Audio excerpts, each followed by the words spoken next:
Hey guys, top 150 rules का ये rule number 4 है, जिसमें आपके साथ इस पर्टिकुलर रूल में कॉन्सेप्ट जो डिस्कस किया जाएगा वो कॉन्सेप्ट है सर्टेन एंड असर्टेन का। साथियों, बहुत ही शानदार कॉन्सेप्ट है सर्टेन एंड असर्टेन। सबसे पहले तो इनकी मीनिंग क्या होती है? मीनिंग है इनकी कुछ, यानी एक प्रकार से आप सम कह सकते हैं।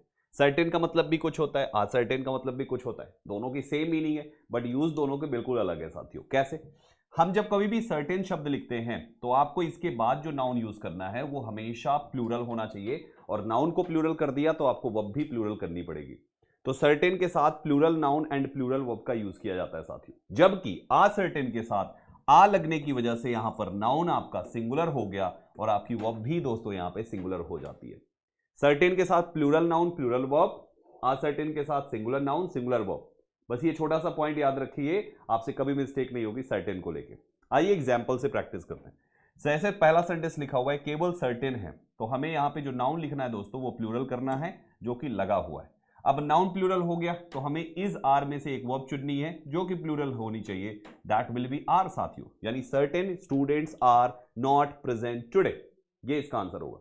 वहीं पर दूसरे एग्जांपल की बात करें, हमने असर्टेन लिखा तो हमें नाउन को यहां पे सिंगुलर करना पड़ेगा। अब नाउन सिंगुलर किया तो हमें वर्ब को भी यहां पे सिंगुलर ही चुनना पड़ेगा, यानी ascertain student is not present today. तो आपको इस तरीके से ध्यान रखना है कि अगर असर्टेन लिखा है तो दो चीजें चेक करनी है, केवल वर्ब नहीं, दो चीजें। क्या क्या? असर्टेन लिखा है तो नाउन भी चेक करना है और आपको वर्ब भी चेक करनी है। क्लियर हुआ? एक चीज और ध्यान दीजिएगा, अगर बाय चांस कभी ऐसा हो जाता है कि यहां पर दो दो मिस्टेक्स हो जाती हैं, वर्ब के केस में भी, सब्जेक्ट के केस में भी और सर्टेन के केस में भी, तो वहां पर फिर क्या करेंगे उसके बारे में समझते हैं। लेकिन पहले ये चीज क्लियर कर लीजिए कि सर्टेन के साथ दोनों प्लूरल करना है और असर्टेन के साथ दोनों सिंगुलर करना है। ठीक, अब देखिए कुछ अलग कंडीशन बनाते हैं। ये आपके सामने दो एग्जाम्पल्स हैं, फिलर के फॉर्मेट में नहीं है, एरर के फॉर्मेट में। हमें इनको सही करना है। तो पहला सेंटेंस हमारा लिखा हुआ है, देखो यहां पे असर्टेन। अब असर्टेन क्या कहते हैं कि सिंगुलर नाउन होना चाहिए, लेकिन यहां पे नाउन हमारा प्लूरल बना हुआ है। चलो मैं अगर इस नाउन को प्लूरल को सिंगुलर भी कर दूं, असर्टेन के हिसाब से मैं गर्ल कर दूं, तो आपको गर्ल के साथ सिंगुलर वर्ब चाहिए, लेकिन यहां पे प्लूरल वर्ब लगी है। अब मामला फंस गया। तो ऐसी जब कंडीशन हो जाए कि मामला तीन लोगों में फंस जाए, जो कि आप देखिए 1 2 और 3, तो आप उसमें देखिए कि मेजॉरिटी किसका सपोर्ट कर रही है, सिंगुलर का कि प्लूरल का। तो हमने चेक किया तो हमारी मेजॉरिटी जो है ये भी प्लूरल है, ये भी प्लूरल है, दो प्लूरल है। सिंगुलर कौन रह गया? असर्टेन। जो मेजॉरिटी हो गई ना दोस्तों, आपको उसी की सरकार बना देनी है। मतलब आपके जब दो प्लूरल हैं तो जो सिंगुलर है, फिर आपकी मिस्टेक इसमें है, आपको इसको भी बदल के प्लूरल करना पड़ेगा, क्योंकि मेजॉरिटी प्लूरल की हो रही है। अब इसको प्लूरल करने का मतलब है कि आप यहां से आर्टिकल आ हटा दीजिए।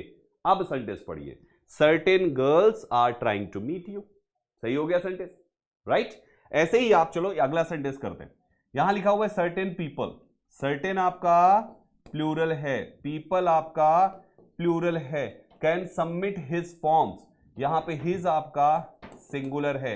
तो आप ध्यान से देखो यहां पे फिर मामला तीन लोगों के कोर्ट में पहुंचा, जिस कोर्ट में पहुंचा वहां पे 3 जजेस हैं। सपोर्ट कितने लोगों ने किया?